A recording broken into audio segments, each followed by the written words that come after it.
Bonsoir. Vous avez intervenu tout au long de la séance plénière. On peut savoir la quintessence de votre intervention concernant les produits locaux.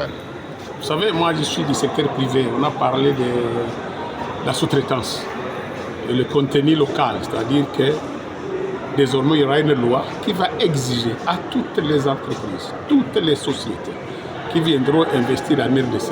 Je ne sais pas si c'est ce qu'on va aussi voir. Il y a encore à la commission, est-ce que les entreprises qui existent ne seront pas aussi obligées d'avoir des actionnaires congolais? Pas des actionnaires de façade, pas des actionnaires écran, pas des porte-noms.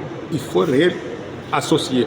Donc si vous venez investir en RDC, vous avez un capital de 100 000, il y aura au moins 30 000 qui est réservé pour les nationaux, les Congolais. Et il y aura aussi 5% qui sera réservé pour les travailleurs. C'est ça le développement. Et on a parlé de la sous-traitance. J'ai soulevé la question de la sous-traitance. Pendant les 3 dernières années, 2023, 2024, 2026, il y a eu au moins 6 milliards 600 000 dollars qui est entré dans le marché congolais par la sous-traitance. J'ai démontré noir sur blanc que c'est dans 5 provinces seulement sur les 26 provinces.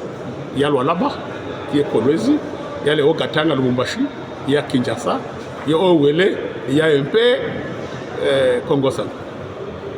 Dans ces 6 milliards, pourquoi pas les autres provinces n'ont pas bénéficié? Il y a d'abord les conditions. Pour être sous-traitant, il faut être agréé par ARSP. ARSP, c'est là un blocage aussi. J'ai dit même au ministre qui est du Maniema, si un opérateur économique qui est à Kassongo ou un produit du riz veut vendre son riz chez Kenge Fungurume au Katanga, vous voulez qu'il vienne d'abord à Kinshasa pour qu'il soit agréé?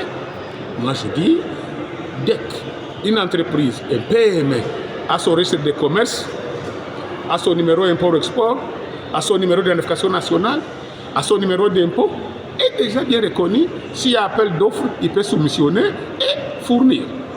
Ça, j'ai demandé même qu'il y ait une commission d'enquête diligentée par l'Assemblée nationale pour qu'on puisse aller là au Katanga, chez les mining, aller voir sous ces PME, voir chez ARSP, quels sont ces Congolais qui ont bénéficié. Parce que nous voudrons éviter que le même dirigeant ou responsable ou des grandes entreprises transforment eux-mêmes en sous-traitants, en opérateurs. Si vous avez une grande société, c'est ta femme qui devient sous-traitant. Si vous avez une grande société, vous prenez vos chauffeurs, vous les transformez en opérateurs. Si vous êtes haut fonctionnaire, vous avez l'influence, vous exigez qu'on vous donne un contrat à ton chauffeur ou à ton ami. Ça, nous devons éviter ça. Nous devons avoir des réels opérateurs économiques qui ont des actions et qui fournissent et qui rendent service. C'est comme ça que les pays se développent. Et je donne l'exemple, les États-Unis en 1960 a exigé à toutes les grandes entreprises, les grandes sociétés, Coca-Cola, autres, de sous-traiter avec les PME américains. Donc, donner des marchés. Et lorsqu'un opérateur économique, une micro-entreprise, un PME, vous savez, les PME sont très fragiles, il faut les accompagner, il faut des crédits. Lorsqu'ils n'arrivaient pas à satisfaire la commande, l'État, le gouvernement intervenaient pour donner des moyens. C'est comme ça qu'on va développer. Vous savez, on a des banques ici au Congo. Il n'y a pas de banques où il y a des actionnaires congolais. Il ne faut pas que les banquiers qui viennent ici se transforment en opérateurs parce qu'ils savent qu'est-ce qui marche bien au Congo. Il a même l'argent des citoyens congolais, il fait du commerce et il est banquier. Tout ça, nous devons. Et c'est avec ça que j'avais dit, le chef de l'État aura répondu à ce qu'il avait dit dans son premier mandat, qu'il va créer les millionnaires congolais, les milliardaires. On ne décrète pas un milliardaire, on le crée en donnant des possibilités, en donnant des avantages. C'est comme on dit, donner des avantages aux PME, il faut les accompagner. Et on a dit des choses dans la loi. On va commencer à voir dans une société des personnes vivant avec handicap, est-ce qu'ils ont des responsabilités dans la société? On va voir les jeunes, maintenant on parle des jeunes de 18 à 35 ans. Son entreprise doit être privilégiée et les femmes. C'est ça qu'il faut faire. Donc, nous avons l'espoir que cette loi, s'il est appliquée à la lettre, ça va booster le pays. Et j'ai démontré encore noir sur blanc. Vous voyez ce qui se passe à Kinshasa aujourd'hui. Combien de supermarchés qu'on est en train de pousser comme des petits champignons. On ouvre des supermarchés. Même à une distance de 100 mètres, ce qui n'existe pas même en Europe. Et quand vous allez dans un supermarché ici, vous verrez au guichet, il y a au moins 10 comptoirs, 10 guichets, caisses. et c'est rempli. On achète. Quels sont les produits qu'on achète? Des produits importés, des produits extérieurs. C'est-à-dire nous sommes en train de promouvoir, de développer l'industrie extérieure pour de développer l'industrie nationale. Mais avec cette politique, on va exiger que tous ces supermarchés puissent sous-traiter et que les produits qu'on vend dedans, nos choux, les tomates, oignons, bananes, tout ça, fruits, tout ce qui est produit au Congo, qui ait un espace au moins de 30% de produits locaux. On les exige, vous devez faire ça. Et nous, Congolais, nous devons produire localement et consommer localement. Donc c'est une politique. Kama haiko tu mwanzo ya Kongo, ukienda ba Dubai, banaexige kule Dubai ukifika na societe, wananchi bakuwe na 50% na étranger akuwe na 50%. Donc kama na sisi tunakuwa na ile Kongo wanasema 30% ni mzuri, na ba travailler kama mnatumika mu societe minière, mu societe ya transport, ya construction, ya industrie yote, banabapatia na nyie droit ya kupata 5% wale batumishi. Na sisi bengine ba personne physique morale na societe tunauza maaction, tunakuwa na 30%. Societe inakuwa itaengeza manyumba, bakongomani bawe ndani. Kama ni matransport, bakongomani bawe ndani. Kama ni ya kulima mashamba, bakongomani bawe ndani.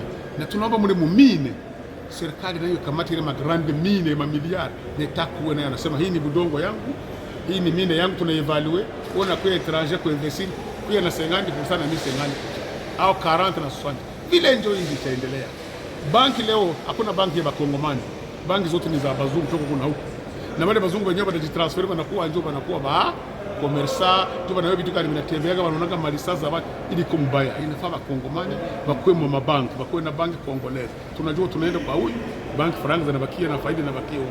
Bila vile tarudia nyuma.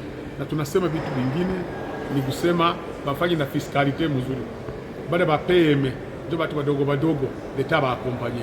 Ilionyesha mfano ya Amerika kwa mwaka wa 1960 bali exige kama societe zote za kabambi mununue vitu kwa watu wadogo sous-traitance, mpatie kazi wengine baformie. Na kama ule PM petite micro entreprise na petite moyenne entreprise alishindwa kuonore contrat yake, leta alimsaidia. Na habari ndio bakatoka leo watu wakubwa ndio wale mabigi vitu ndio walikuwa vile. France alifanya 1970. Kongo haiko hainventé roux inexistait. Niliwaambia kama kwa États-Unis d'ailleurs ba hotelier kama uko na hotel so Beatrice l'État anasema nini kila mwaka analipa 1000 chambres, analipa mbele, analipa 1000 chambres reserve kwa jina yake. Siku ni siku hapa pesa yake wanaingia ndani, anaingia ana prefinance. Kama l'État na prefinance na yeye so texki utafanya hivi, mimi nitauzia mango ya basoda na ba police ana prefinance ili tourne société na tourne. Ile ndio wanafanya. Vile wanasema wanasaidia ba jeune entrepreneur na ba mama. Leo wanasema société ba jeune ni nini? Ni 18 à 35 ans. Ile ni kitu mzuri. Wale ba jeune wapate frontier.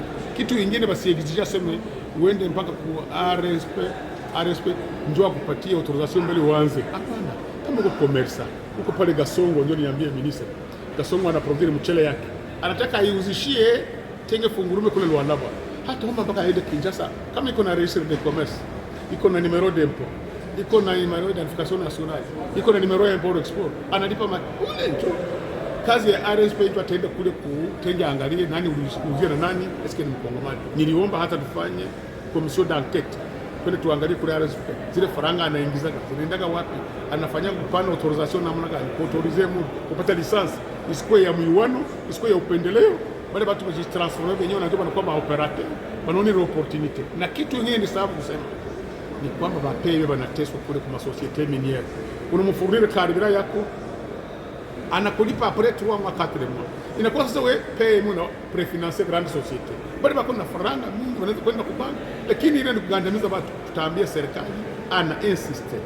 Ba grande societe kama wanakupatia commande walipe na 50% à l'avance, so na fournir unalipa ile 50%. Ile ndio inakuwa maendeleo na ile ndio itadevelope nchi na ile ndio Kongo. Nasema ile ndio lua ya kwanza wanafanya ya mzuri sana ambayo itainua nchi na ile tarasire. President Tshisekedi alisema kada kereba millionnaire ba milliardaire. Milliardaire la kitu wanasema vie décide et non milliardaire hapana. Wanamkrei, wanampa maavantage. Sasa kwa hili akipata action, akipata msosiete, akipata baada fournir miaka 5-10 kwa milliardaire. Walipata 6 miliari iliingia mu sous-traitance. Lakini mingi ilikuwa ni Lualaba, Lubumbashi, Kinshasa, na Owele na nani nusu kidogo Kongo Central, lakini si province mu 26 juu ya nini? Inafaa kuliberalize na kuangalia watu kutoka Kisangani, kutoka Sud Kivu, Nord Kivu, Bandundu, Equateur, Kasai na wapate kupata access kwa ile marché.